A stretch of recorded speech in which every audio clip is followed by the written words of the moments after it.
Hello दोस्तों, let's set the scene. लड़की और लड़का मिलते हैं, they sing a Bollywood song around a tree, फिर बारिश शुरू हो जाती है and the sari gets wet after some डिशूम डिशूम एंड नहीं they get married and one day the girl vomits and faints and बधाई हो मुबारक हो शुरू हो जाता है with laddus going around। तो ये जो सीन है आपको समझ में आ गया होगा। बात हम कर रहे हैं प्रेगनेंसीज़ की, before pregnancy, during pregnancy and afterwards. तो ये बात हम आज करेंगे और ये नई मदर्स जो हैं उनके लिए ये बहुत ही इंटरेस्टिंग और बहुत इंफॉर्मेटिव जो होगा ये सेगमेंट होगा। Like others, I also went through the excitement, joy and doubts. Fair भी थे बहुत सारे जब मुझे प्रेगनेंसीज में से गुजरी हूँ and also the challenges of looking after babies with no help and guidance around, क्योंकि मैं इस कंट्री में बिल्कुल नई थी और कोई भी मेरे इर्द गिर्द ऐसा नहीं था जिसको एक्सपीरियंसेस ज़्यादा थे। तो और अभी थोड़े अरसे पहले मेरी बेटी जो है वो उसको भी उसकी जब बेबीज़ हुए तो मैंने उसकी हेल्प भी की, उसकी प्रेगनेंसीज़ में भी, and as a new mother she needed my help too. तो इसके अलावा और भी बहुत सी मदर्स के साथ मेरी बात हुई है, उन्होंने अपने एक्सपीरियंसेस शेयर किए ड्यूरिंग देयर प्रेगनेंसीज। तो ये सब चीज़ें मैं आज आपके लिए लेकर आ रही हूँ।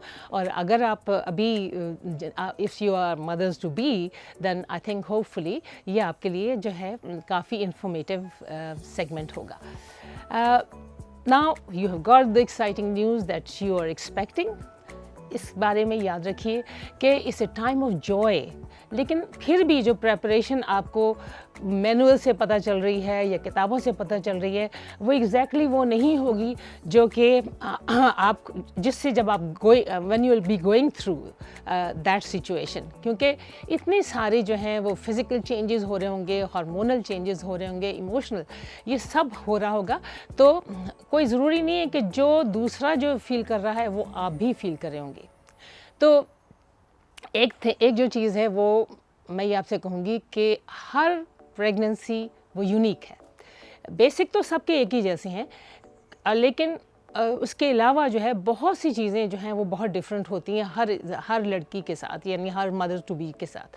तो जैसे कि कुछ जो है वो बहुत ही खुश फील करती हैं, दे आर ब्लूमिंग, और कुछ जो हैं वो बहुत ही सुस्त फील करती हैं, अनवेल फील करती हैं, लगता है जैसे क्या मुसीबत उनके ऊपर पड़ गई है। तो हर आदमी जो है हर औरत जो है वो बिल्कुल फ़र्क होती है। दूसरी बात यह है कि मॉर्निंग सिकनेस जो है, कईयों को मॉर्निंग सिकनेस होती है, कईयों को इतनी ज़्यादा होती है कि उनको वॉमिटिंग भी शुरू हो जाती है, और वो सारा वक्त जो है कई दफ़ा प्रेगनेंसी में सिक फील करती हैं। कुछ ऐसी हैं जो कि उनको इतना सीवियर होने लग जाता है कि वो जो है उनको ये है कि वेट लूज़ करती हैं और कंटिन्यूसली उनको जो कुछ खाती हैं वो उससे उनको वॉमिटिंग शुरू रहती है। जैसे कि उस लफ्ज़ को कहते हैं हाइपेरेमेसिस ग्रेविडेरम, बड़ा मुश्किल लफ्ज़ है। तो ये, लेकिन उसको ज़रूरत नहीं है आपको याद रखने की। इसमें सीवियर सिकनेस होती है, आपका वेट लूज़ हो रहा होता है, हद तक कि ये कि आप पानी भी जो है वो अपनी बॉडी में नहीं रख सकती हैं। इसकी जो है मिसाल वो मेरी बेटी की थी कि मेरी बेटी जो है वो इससे गुजरी थी, उसको हॉस्पिटलाइज भी करना पड़ा था 1-2 दिन के लिए, और उसको ड्रिप लगनी पड़ी थी, लेकिन उसको जो आराम आया इस सिकनेस से, सीवियर सिकनेस से, वो एक्यूपंक्चर से आया।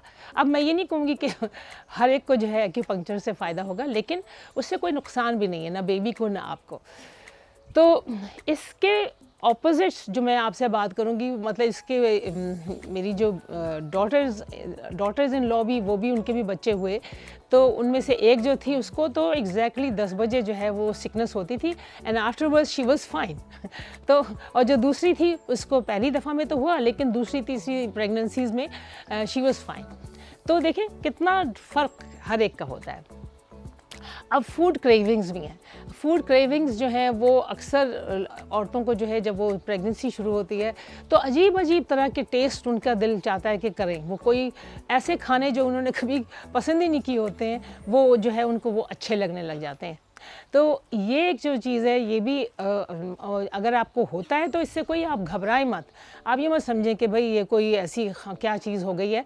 अब जैसे मैं आपको अपनी बताऊं, मेरा मिसाल ये कि मैंने अपनी पहली प्रेगनेंसी में पूरे 6 महीने जो है क्या खाया सुबह से शाम तक, वो था ये एक लुकोजेड की बोतल यहाँ मिलती है, जो कि मैंने कभी ज़िंदगी में भी कभी नहीं देखी थी क्योंकि I was new in this country. तो this Lucozade bottle I used to finish every day one bottle, and also I used to take one full tub of cottage cheese ये कॉटेज चीज़ है जो यहाँ पे मिलती है, और मैंने कभी वहाँ नहीं खाई थी पाकिस्तान में, ना मुझे मालूम था कॉटेज चीज़ क्या होती है, लेकिन somehow I just got liking for these two things, और सुबह से शाम तक यही मेरी फूड और यही मेरी डाइट होती थी। शाम को कभी कभी मेरी एक फ्रेंड, मुझे वो वेजिटेरियन फ्रेंड जो थी, वो लेके अपने घर जाती थी, and I used to really have some food over there. अच्छा, तो कुछ जो है एक्सपेक्टेंट मदर्स, उनको खट्टी चीज़ें बहुत अच्छी लगती हैं, जैसे इमली है या पिकल्स हैं या फिर लेमन है, और लेमन और जिंजर के साथ अगर आप लें तो काफ़ी अच्छी चीज़ है ये आपके लिए। रॉ एग्स जो हैं, कच्चे अंडे, रॉ फिश या रॉ मीट जो हैं, सुशी वगैरह, वो मेरा ख्याल है इस प्रेगनेंसी में नहीं खाने चाहिए। फिर आपको जो है सिकनेस होती है तो अगर आप स्टमक को एम्प्टी रखेंगी तो ज़्यादा आपको जो है नौजिया फील होगा, ज़्यादा आपको मतली फील होगी। तो इसलिए छोटे छोटे मील्स जो हैं थ्रू आउट द डे आपको लेने चाहिए। अच्छा, फिर एक और डिसिप्लिन जो है जिसमें आपको you have to learn to say no.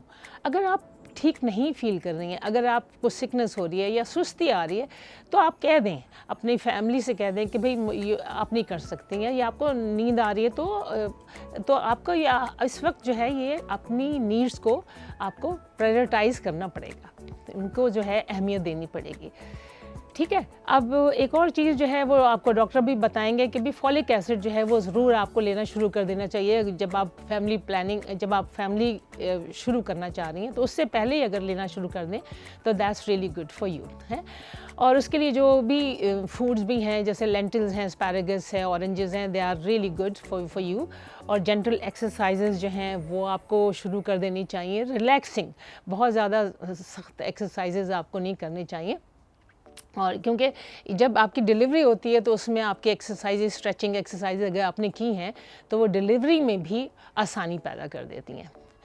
और मसाज जो है वो, हालांकि आपके एक्स एंड पेन्स हैं और मसाज को दिल चाहता है, लेकिन it's always better if you have that after delivery, उसमें आपको काफ़ी फ़ायदा होगा। लेकिन बिफ़ोर डिलीवरी वो ज़रा सा ट्रिकी है, इसलिए मैं तो कहूँगी कि उसको अवॉइड ही करना चाहिए। और इसी तरह अवॉइड करना चाहिए आपको हैवी लिफ्टिंग है या कोई टॉक्सिक क्लीनिंग प्रोडक्ट्स हैं उनसे भी। और फिर इसके अलावा एक जो है हील के जो शूज़ हैं, that should be a no no, बिल्कुल इसको आप ये रख लें बात के लिए, लेकिन हील्स नहीं पहने।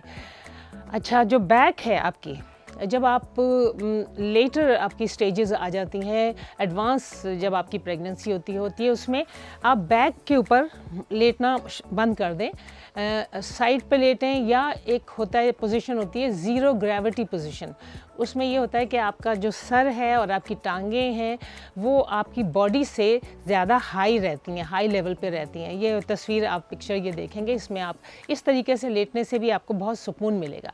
इसी तरह कुशन जो है अपनी टांगों के दरमियान प्रेगनेंसी जब एडवांस हो जाए तो आपको रखना चाहिए, और जब आप बैठती हैं तो उसके लिए भी जो है कुशन आप अपने बैक सपोर्ट के लिए आप अपनी लोअर बैक के ऊपर ज़रूर कुशन रख के, ताकि आपकी बैक स्ट्रेट रहे और it should be well supported. अब अगला पॉइंट है कि कार में आप कैसे बैठें। जी, कार में जब बैठने के लिए जैसे अब ये आपकी सीट है कार की, तो सबसे पहले आप इस तरह बैठें, पहले कार के अंदर इस तरह बैठें, and then you bring your both legs this way. तो एकदम यूं करके ना बैठें, इससे जो है वो आपके जो है फिज़िकली भी आपके लिए ठीक नहीं है, क्योंकि आपके लिगामेंट्स और टेंडन्स जो हैं बड़े सॉफ्ट हो चुके हैं। तो इस वजह से आपको ये जो है मूवमेंट्स जो हैं वो ज़रा आसानी से देखना चाहिए कि कैसे कर दी हैं। क्रॉस लेग भी जो है वो भी आपको नहीं बैठना चाहिए बिल्कुल, जैसे मैं यहाँ बैठी हूँ, और या अपनी वेस्ट को भी आप बहुत ज़्यादा ट्विस्ट मत करें, कोई ऐसे योगा के पोजेस मत करें जिससे कि आपकी जो है वेस्ट को काफ़ी ट्विस्ट करना पड़ रहा है, ख़ासतौर पे एडवांस जो आपकी प्रेगनेंसी है उसमें। तो बहुत देर तक एक पोजीशन में बैठना भी आपके लिए ठीक नहीं है, और टांगे भी जो हैं वो हमेशा पैर आपके जो होने चाहिए फ्लोर के ऊपर, दे शुडंट बी हैंगिंग।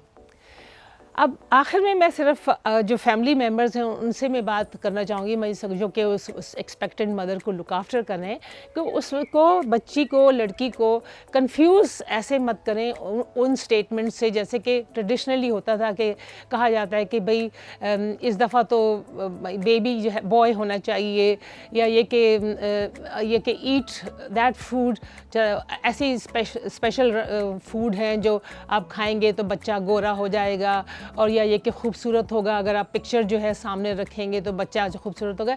ये पुरानी बातें ज़रूर हैं, और इनमें ना कोई इतनी ज़्यादा सच्चाई है, और ये बात है कि इससे आप जो है वो एक्सपेक्टेंट मदर के ऊपर एक अजीब सा बर्डन डाल देते हैं एक्सपेक्टेशन का, कि वो उसको ये लगता है कि वो तो ऑलरेडी इतनी बिविल्डर्ड होती है कि भाई ये क्या हो रहा है उसकी बॉडी के साथ, ऊपर से ये प्रेशर हो जाता है कि आप एक्सपेक्ट कर रहे हैं ऐसी चीज़ें उस लड़की से जो उसके हाथ में भी नहीं है, और उसको मालूम भी नहीं है कि क्या होना है क्या नहीं होना। तो और ये गोरे काले का भी चक्कर जो है ये बिल्कुल ख़त्म होना चाहिए, और ये कि लड़का है या लड़की है इसका भी, तो ये सब चीज़ें जो हैं अब नहीं होनी चाहिए इस दौर में, इस नए दौर में हमारे इन चीज़ों को बिल्कुल भी ये नहीं आना चाहिए हमारे दरमियान में, इस खुशी के दरमियान में। नई मदर से मैं यही कहूँगी कि हर चीज़ जो दूसरा बता रहा है या बड़ा बता रहा है या कोई बता रहा है, हर चीज़ पे आपको बिलीव करने की ज़रूरत नहीं है। अगर आप बेसिक्स जानते हैं तो फिर आप ये समझिए कि वेरिएशन जो है वो ज़रूर एक्सपेक्ट आपको करना चाहिए, क्योंकि हर एक, मैंने जैसे पहले भी कहा था कि हर एक लड़की जो है, हर बंदा जो है वो एक यूनिक बंदा है। तो अब ये है कि basically your pregnancy journey is a memorable and exciting time in your life. आप, मुझे उम्मीद है कि आपके ये जो टिप्स आपको दी गई हैं, ये इससे आपकी जो जर्नी है it will be as comfortable and pain free as possible. So now from next week my doctor guest will share with you some useful information about prenatal, antenatal and postnatal care. If you're embarking on starting a family, then don't miss the next few videos. Keep subscribing, keep watching and keep sharing my channel. Thank you.